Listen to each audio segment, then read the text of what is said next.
Installing a heatsink and fan module.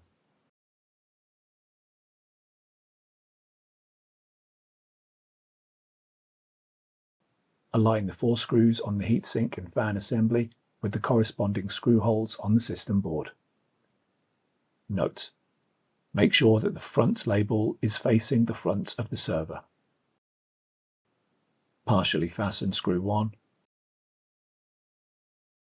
fully fasten screw 2,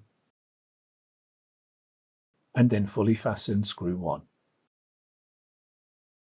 Partially fasten screw 3,